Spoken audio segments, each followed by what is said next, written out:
ये कहानी है 13वीं सदी की। खुरासान के रेगिस्तानी रास्तों पर एक बुजुर्ग वली रहते थे, शेख अब्दुल कादिर नूरी रहमतुल्लाह अलैह।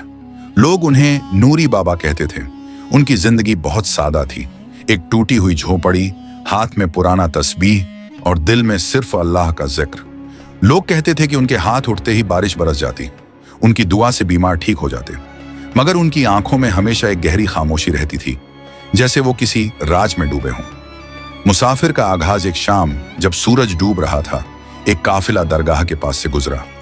उसी काफिले में थी एक मुसाफिर लड़की, नाम था मरियम। उम्र कोई 20 साल, चेहरे पर पर्दा और आंखों में दर्द। मरियम अकेली रह गई थी। उसके वालिद का इंतकाल सफर में हो गया और अब काफिला भी उसे छोड़कर आगे निकल गया था। वो रोती हुई नूरी बाबा की झोपड़ी तक पहुंची और बोली, हजरत, मैं एक मुसाफिर औरत हूं, मेरे पास कोई सहारा नहीं, मुझे पनाह चाहिए। नूरी बाबा ने अपनी नजरें झुकाकर कहा, बेटी, यह दरगाह अल्लाह के मेहमानों की जगह है, तू यहां सुरक्षित है। दिल की हलचल दिन गुजरने लगे।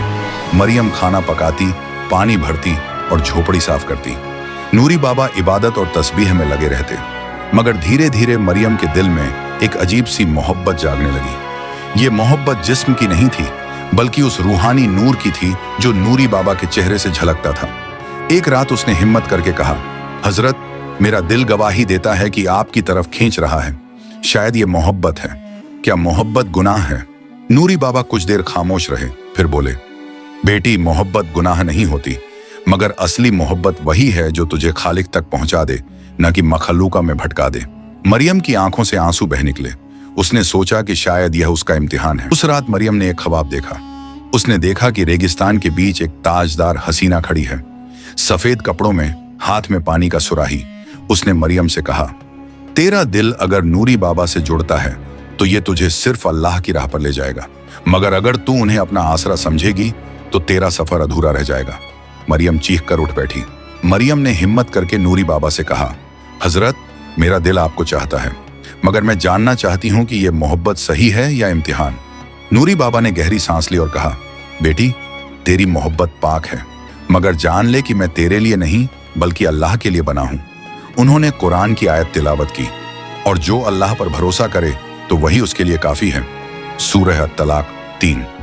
फिर बोले, अगर तेरा दिल सचमुच मुझसे मोहब्बत करता है तो इस मोहब्बत को अल्लाह की मोहब्बत में बदल दे। मरियम के दिल में हलचल मच गई। क्या वो मोहब्बत छोड़ सकती थी? इम्तिहान की रात, उस रात तेज आंधी आई, झोपड़ी हिलने लगी। नूरी बाबा तहज्जुद में खड़े थे। अचानक मरियम को लगा जैसे हवाओं में कोई आवाज आई, मरियम, तू किसका सहारा चाहती है, नूरी बाबा का या अल्लाह का? मरियम कांप उठी। उसने सजदा किया और रोकर कहा, या अल्लाह, मेरी मोहब्बत तू ही है। नूरी बाबा तेरे वली हैं, मगर तू मेरा रब है। मुझे तेरे सिवा किसी का सहारा नहीं। आंधी थम गई, चिराग की लौ सीधी हो गई। मरियम के दिल में सुकून उतर आया। अंत मोहब्बत की ताबीर सुबह। नूरी बाबा ने मरियम को देखा। उसकी आंखों में अब मोहब्बत नहीं बल्कि रूहानी नूर था। नूरी बाबा मुस्कुराए और बोले, अब तूने मोहब्बत को समझ लिया। असली मोहब्बत वही है जो तुझे अल्लाह तक पहुंचा दे। कुछ ही दिनों बाद मरियम का निकाह शहर के एक नेक मुसाफिर ताजिर से हुआ। उसने नूरी बाबा से कहा, हजरत, अब मेरी मोहब्बत का सहारा मिल गया, मगर मेरा दिल हमेशा आपकी सीख को याद रखेगा। नूरी बाबा ने हाथ उठाए और दुआ दी, या अल्लाह, इस बेटी की मोहब्बत को तेरे रास्ते की रोशनी बना दे। और इस तरह मुसाफिर लड़की की मोहब्बत एक रूहानी सबक बन गई कि मोहब्बत अगर अल्लाह के लिए हो तो वही मोहब्बत इंसान को बुलंद करती है।